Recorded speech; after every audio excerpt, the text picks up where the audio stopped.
¿cómo ves esta situación española después de casi 3 meses sin gobierno por primera vez en 40 años?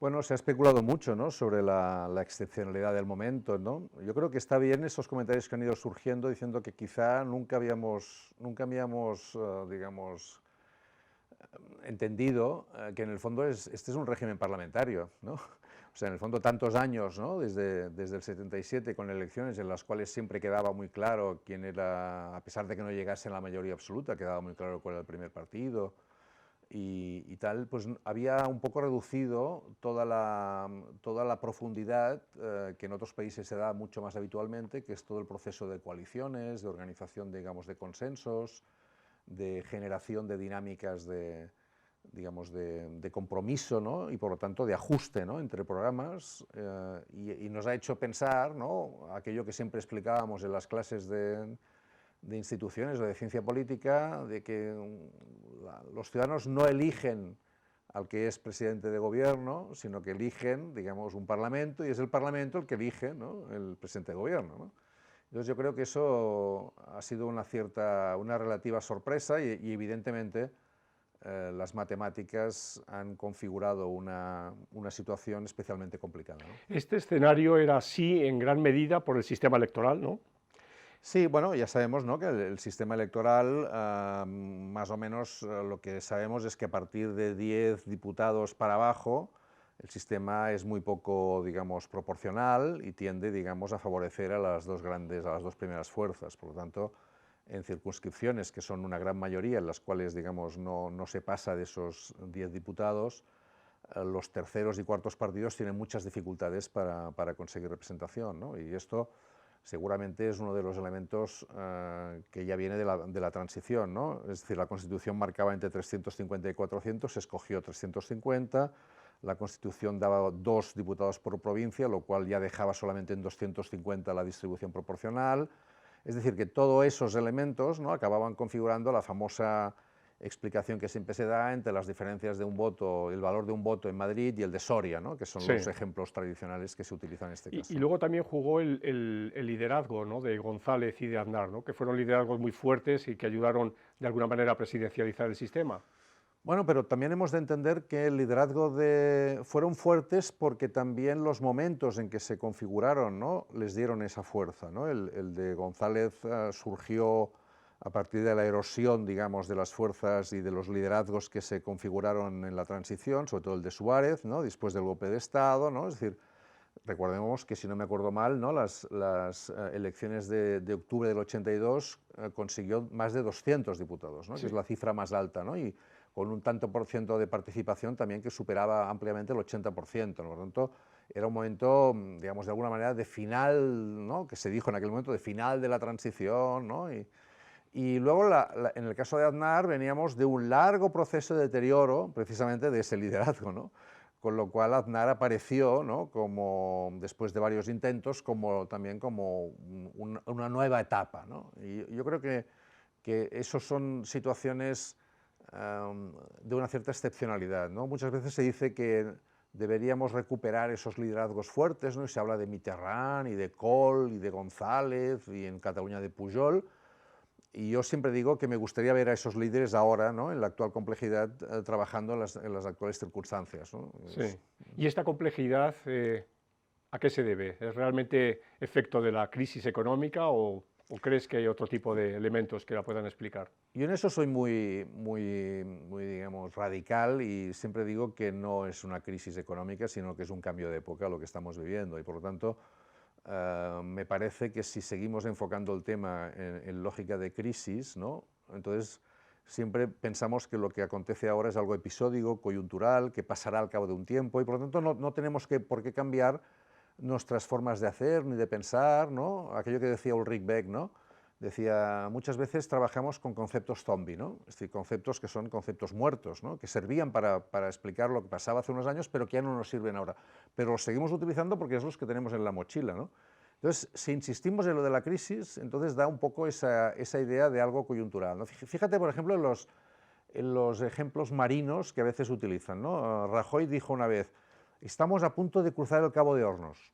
Sí. ¿no? Entonces, bueno, o sea, tú te imaginas el Cabo de las Tormentas, ¿no? Yo no sé si él sabe que en medio hay una bahía que se llama Bahía Desolación, ¿no? Entonces podemos quedar atrapados en la Bahía Desolación. Pero bueno, pasaremos el Cabo de Hornos y entonces tal. O, por ejemplo, Artur Mas, que también le gustan mucho las parábolas marinas, dice: estamos en el agua, pero ya vemos la playa. Yo siempre digo, bueno, pero el chiringuito estará, las toallas nos las habrán quitado, la arena ya no será la misma. Es decir, cuando salgamos del túnel de la crisis, ¿el paisaje será el mismo o será distinto? ¿No? Porque si es el mismo, entonces habrá sido coyuntural, episódico, ¿no? Simplemente tendríamos que modular las respuestas. Si el paisaje es totalmente distinto, si no está el chiringuito ni las toallas, entonces, si ha cambiado realmente la época, entonces a lo mejor tenemos que reformular las preguntas, no solamente modular las respuestas, ¿no? Entonces yo creo que si pensamos en términos de sociedad industrial, de Fordismo, de estado de bienestar, de lógica socialdemócrata, democristiana, de alguna manera atrapados en el paradigma del 45, entonces seguimos un poco pensando que hemos de articular, ¿no? Las fuerzas políticas tienen que estudiarse y en cambio seguramente necesitamos otras cosas, ¿no? Y esto tiene que ver con el cambio tecnológico, evidentemente, ¿no? Exactamente, ¿no?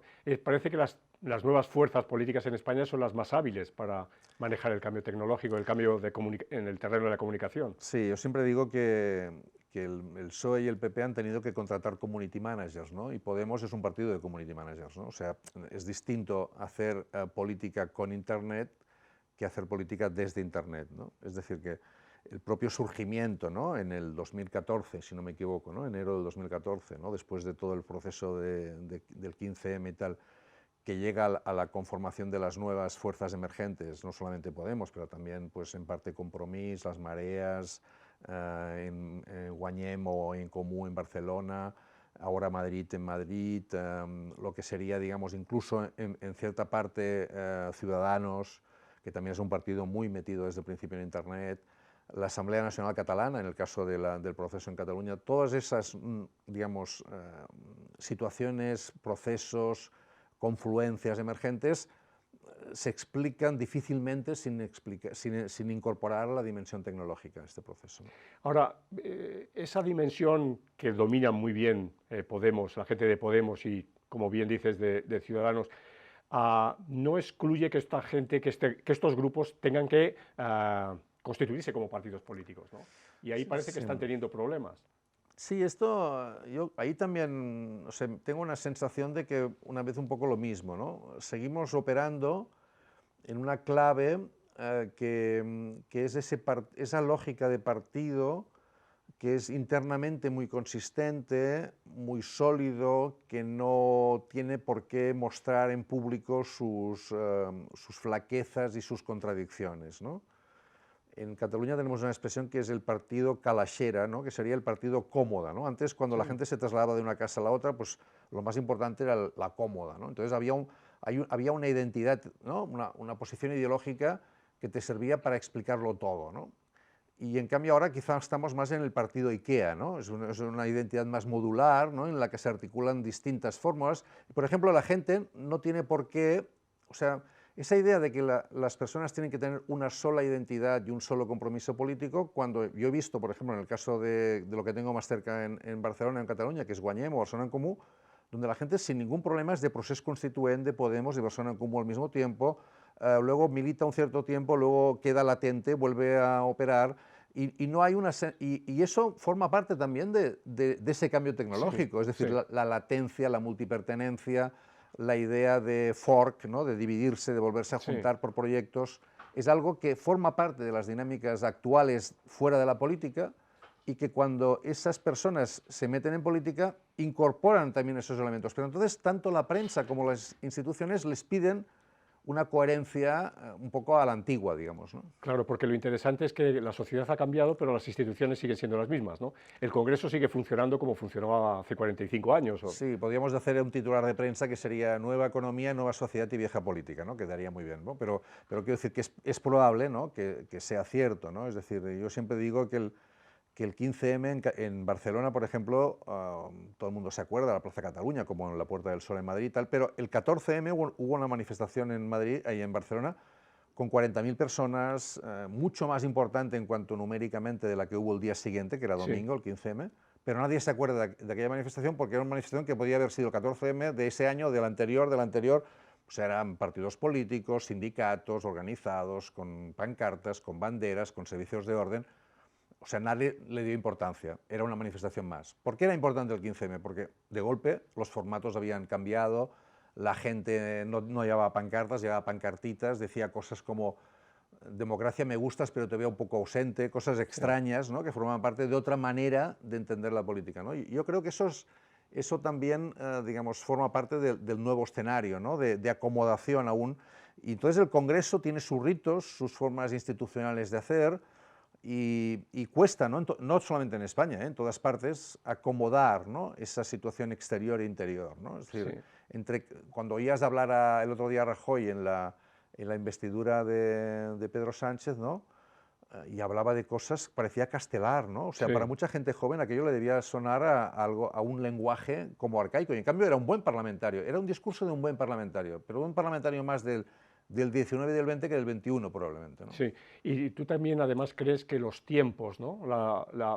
Digamos, cómo tarda la política convencional en abordar problemas que son urgentes, ¿no? Que son para ayer, digamos, ¿no? Sí, los ritmos, claro, están fijados en esos periodos electorales de cada 4 años, en los cuales, digamos, una vez has elegido a tus representantes dejan de estar obligados a mantener sus compromisos y su única lógica es, digamos, volver a conseguir la representación. Entonces, en ese proceso, antes, digamos, la dimensión, la significación que tenían las instituciones en la vida de la gente era más relativa, ¿no? Es decir, hemos de recordar pues, que el porcentaje de gasto público podía ser del 15, del 20, ahora estamos en el 40% sobre el PIB. Claro, digamos, la importancia, la significación de la política en la vida cotidiana es muy alta, y esos periodos tan largos, ¿no? digamos, de representación sin accountability, ¿no? Sin dar cuentas, sin ser sensible a los cambios, lo hace muy complicado. Es cierto que también hay otras dinámicas, ¿no? Por ejemplo, pues se hacen encuestas, se lanzan globosondas, hay otras formas, digamos, de probar, ¿no? Y el sistema también es capaz, digamos, de ir modificando a través de los medios de comunicación esa relación, ¿no? Pero yo creo que estamos en un momento, en un tema clave, que también forma parte del debate tecnológico, si quieres, que es el tema de la representación, ¿no? Cómo se vive el factor representación. Oye, y en ese sentido, Cataluña ha sido un buen banco de pruebas en muchas de las cosas que estamos diciendo, y también en la forma en cómo se agota un periodo para, en el último minuto, digamos, casi sacándolo de la chistera, tener presidente.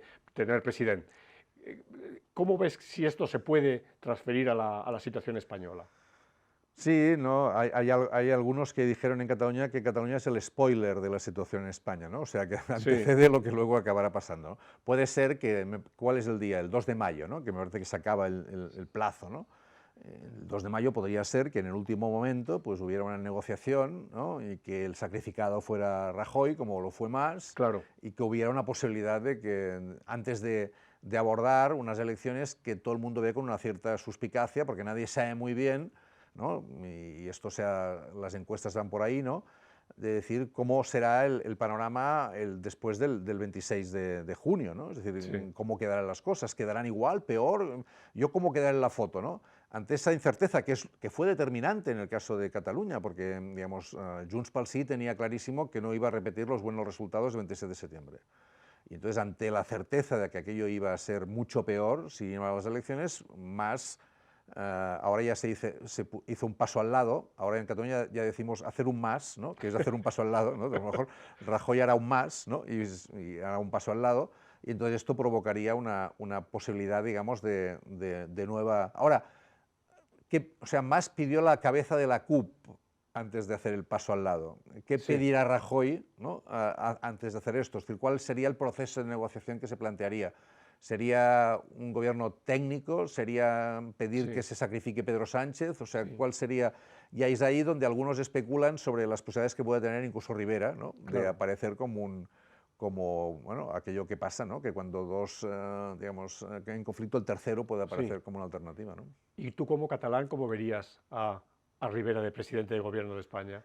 Hombre, desde el punto de vista de la situación en Cataluña no sería precisamente un factor de acomodación, ¿no? Sería un factor de radicalización, ¿no? Porque, digamos, la fuerza de Ciudadanos y el origen de Ciudadanos está precisamente, ¿no?, en una enmienda a la totalidad de muchas de las claves digamos, del escenario catalán, sobre todo un tema para ellos muy importante siempre, que ha sido el tema de la lengua y de la educación, ¿no? Y este es un tema sobre el cual hay una enorme sensibilidad en Cataluña. Por lo tanto, yo creo que no facilitaría las cosas, ¿no? A pesar de que sí que últimamente tanto Arrimadas como Rivera matizan más, ¿no?, en relación al tema en Cataluña, pero bueno, es obvio que lo han puesto, o sea, para mí hay una confusión de entrada que ya pasaba en parte con la UPyD, ¿no?, que es la confusión entre dos valores que para mí no son contradictorios, que es el valor de la igualdad y el valor de la diversidad. Si confundimos, o sea, lo contrario de la igualdad es la desigualdad y lo contrario de la diversidad es la homogeneidad. Si confundimos igualdad con homogeneidad, Correcto. entonces hay un problema, ¿no? Y yo creo que hay una confusión, ¿no? Es decir, si confundes igualdad con homogeneidad, entonces dices que no se puede aceptar ningún tipo de trato diferente para Cataluña porque esto es generar desigualdad. Sí. Bueno, entonces yo creo que hay una confusión. Es correcto. Y yo creo que exige un debate más sobre estos términos, ¿no? Y ya para finalizar, ¿cómo ves la situación política en Cataluña? ¿Cuál es tu diagnóstico? Yo creo que se puede avanzar, o sea, las elecciones del 27 de septiembre fueron unas elecciones en que hubo una mayoría parlamentaria sí para digamos, para la coalición de Junts pel Sí, para la CUP, desde el punto de vista de diputados, pero en cambio se consiguió el 47,8% de los votos, ¿no?, en unas elecciones que no eran plebiscitarias, pero se convirtieron de hecho en plebiscitarias. Porque fíjate que la Cataluña Sí que es Pot, que era el que tenía una posición intermedia, quedó un poco atrapada entre el sí y el no. Entonces, eso ha paralizado un poco la situación, porque han ganado parlamentariamente, pero saben que no han ganado el referéndum, por así decirlo, o el pseudo referéndum. Con lo cual, yo creo que la única posibilidad es retroceder una pantalla, ¿no?, y volverse a situar en la necesidad de hacer un referéndum de verdad, no un pseudo referéndum. Y ahí es donde el 70% de la población de Cataluña está de acuerdo. Entonces, ¿cómo se hace un referéndum? No sirve el caso de Escocia porque en Gran Bretaña no hay constitución y es un pacto entre gobiernos. El único referente un poco importante que tenemos es el caso de Canadá con la ley de claridad, ¿no? Entonces, esto exigiría, que se vio en el caso de Quebec, ¿no?, exigiría que el Parlamento de Cataluña pidiera a las Cortes que se pudiera hacer el referéndum solo en Cataluña, que se pactara el contenido del referéndum, que no tendría por qué ser independencia o statu quo, sino independencia y otra cosa distinta. Se hiciera el referéndum en Cataluña. Y entonces lo que saliera, tanto si es independencia como cambio en la Constitución, exigiría una reforma constitucional que debería ser votada al final por todo el pueblo de España. Con lo cual yo creo que eso daría un juego, ¿no?, podría formar parte del proceso constitucional y daría la palabra al pueblo en Cataluña, que creo que es un elemento desde mi punto de vista irresoluble si no se pasa por ahí, ¿no? De acuerdo. Muchas Muy gracias, bien, Joan. gracias a vosotros.